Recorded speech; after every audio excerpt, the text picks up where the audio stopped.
semuanya, pada video kali ini kita akan bahas masih seputar AI atau kecerdasan buatan. Topik yang akan kita bahas adalah seputar problem solving. Problem solving atau pemecahan sebuah masalah. Maksudnya apa nih dari AI ke problem solving? Nah, kita akan bahas nih bagaimana cara AI bisa memberikan sebuah solusi atau bisa melakukan pemecahan masalah secara teknologis. Praktisnya itu seperti apa sih? Teknisnya seperti apa? Nah, untuk teman-teman yang mau belajar dan ingin tahu, mari kita belajar sama-sama ya. Mari kita sharing. Seperti biasa, mari kita belajar bersama, beredukasi bersama Mutiara. Ini adalah topik yang akan kita bahas pada video kali ini. Silahkan disimak bersama-sama. Bayangkan kamu sedang menggunakan Google Maps atau aplikasi peta lainnya. Nah, di sana kamu berada di satu titik dan ingin mencapai titik lain dengan rintangan yang ada di tengahnya.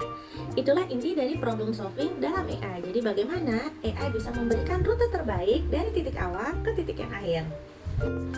Analogi dasarnya adalah AI itu adalah si agen yang punya tujuan. Dalam AI kita menyebut subjeknya sebagai agen. Bedanya dengan program biasa, agen ini dia acuan utamanya adalah tujuan atau bahasa Inggrisnya goal based ya, atau berbasis tujuan.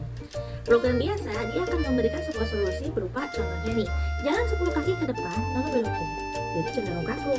Kalau AI dalam menjalankan problem solvingnya, dia akan menjawab seperti ini. Ini titik kamu sekarang, itu tujuanmu. Silakan cari jalan kaki sendiri yang paling cepat. Jadi dia lebih fleksibel. Mau lewat kemana nih? Apakah mau lewat jalur utama yang biasa atau mungkin ambil jalur yang lain atau rute yang lain? Dalam AI, problem solving bukan sekedar menjawab soal, tapi tentang bagaimana sebuah agen atau komputer melakukan reasoning atau penalaran dan acting atau bertindak secara rasional untuk mencapai tujuan tertentu. Jadi, sebelum AI bisa mencari solusi, kita sebagai manusia harus bisa merubah masalah dunia nyata menjadi bentuk formal yang bisa dipahami oleh mesin. Jadi kita harus bisa memberikan penalaran dulu nih, case kita apa atau kasus kita apa, supaya masalah yang kita sampaikan itu bisa dipahami oleh mesin dan bisa memberikan solusi yang terbaik. Ada 5 bahan utama membuat masalah. Di sini ada formulasinya ya, atau formalisasinya. Yang pertama ada initial state atau titik startnya. Maksudnya apa titik start? Titik start itu adalah kondisi awal. Jadi titik awalnya itu seperti apa? Kalau tadi peta kan berarti titik awal ya. Nah, contohnya kamu di rumah. Yang kedua adalah action atau pilihan langkahnya. Apa saja yang bisa kamu lakukan? Contohnya apakah jalan kaki, naik motor, atau naik angkot. Ya, kadang kan ada di beberapa aplikasi itu biasanya, contohnya Google Maps ya, seperti yang kita bahas, biasanya dia akan pilih nih apakah jalur mobil, jalur motor, atau jalur kereta gitu ya. Lalu di sini ada transition model atau sebab akibat. Kalau saya ambil aksi A, saya bakal sampai di mana? Contohnya kalau naik motor ke arah utara, saya sampai di perempatan. Jadi kayak misalnya, oh kalau saya ambil di sini, berarti saya lewat sini. Oh berarti saya jalurnya ini. Oh kalau saya jalur ini, maka tibanya ke sini, kayak gitu ya. Sebab akibat atau transition model. Yang keempat adalah goal test atau check finish. Cara ngeceknya misalnya sudah sampai atau belum, udah sampai titik tujuan belum, gitu, ngecek gitu ya. Lalu ada paid cost atau biaya. Di sini adalah harga dari sebuah harga dari setiap langkahnya ya, atau setiap step yang diambil gitu ya. Nah, di sini bisa berupa bensin, waktu, atau tenaga. Kita biasanya mau biaya yang paling murah ya. Misalnya kita mau pilih nih jalur ke A, jalur ke B, jalur ke C gitu. Kalau misalnya jalur ke A ternyata harus lewat tol. Berarti yang harus kita keluarkan kosnya misalnya akomodasinya, tolnya gitu ya, atau misalnya bensinnya kira-kira habis berapa. Tapi kalau kita ke jalur B itu nggak lewat tol, tapi kos biaya yang kita ambil berarti bensinnya ya tanpa etol berapa nih. Tapi kalau misalnya kita lewat jalur C memang lebih jauh nih, tapi kos biayanya mungkin bensinnya bisa lebih murah gitu kan, karena jalannya itu memotong tapi lewat hutan misalnya gitu ya. Nah ini adalah paid cost. Di sini ada istilah namanya state space atau istilahnya pohon galau ya. Jadi galau itu kan bingung gitu ya. Nah, semua kemungkinan langkah itu kalau digambar akan menjadi pohon yang bercabang-cabang. Namanya adalah state space atau state space search tree ya.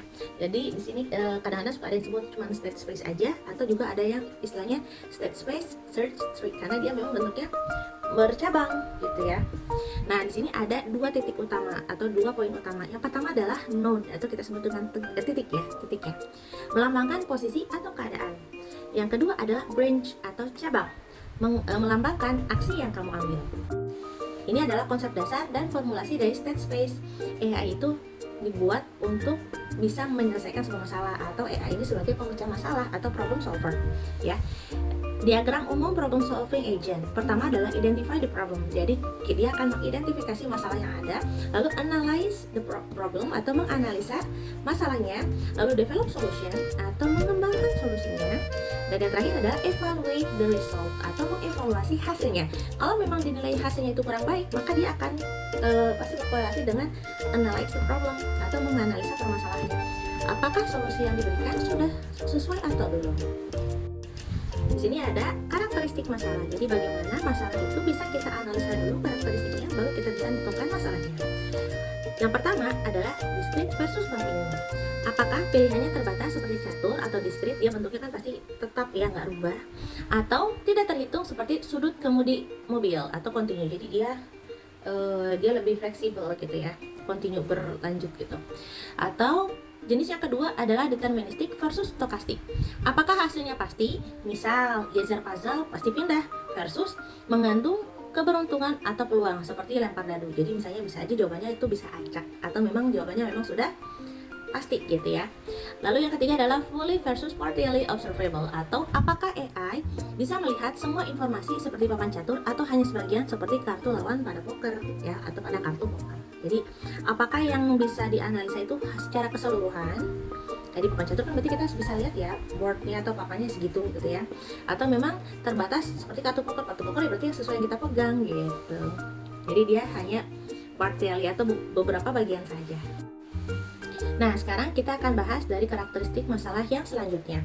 Solusi dalam AI didefinisikan sebagai urutan aksi dari initial state menuju goal state, ya, atau dari titik awal ke titik akhir dan titik tujuan.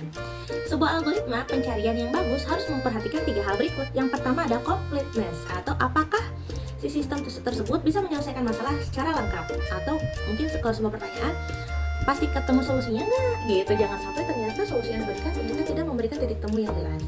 Lalu yang kedua adalah optimality atau opsionalisasi ya, apakah misalnya jalannya itu memang sudah optimal belum diberikan jawabannya, atau jalur yang paling murah atau pendek nggak gitu ya. Yang selanjutnya adalah complexity atau kompleksitas dari data yang diberikan atau informasi yang disajikan, makan waktu atau memori RAM yang banyak nggak nih misalnya nih, kompleksitasnya.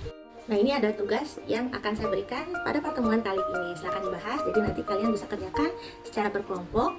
Nah, untuk studi kasus yang akan saya bahas pada pertemuan kali ini, itu kita akan menganalisa beberapa games yang bisa kalian unduh atau download dari perangkat handphone kalian. Jadi kalian bisa menganalisa bagaimana game ini dalam menyelesaikan masalahnya atau problem solvingnya seperti apa. Itu aja paling, sampai jumpa di video-video saya selanjutnya. Bye-bye, salam edukasi.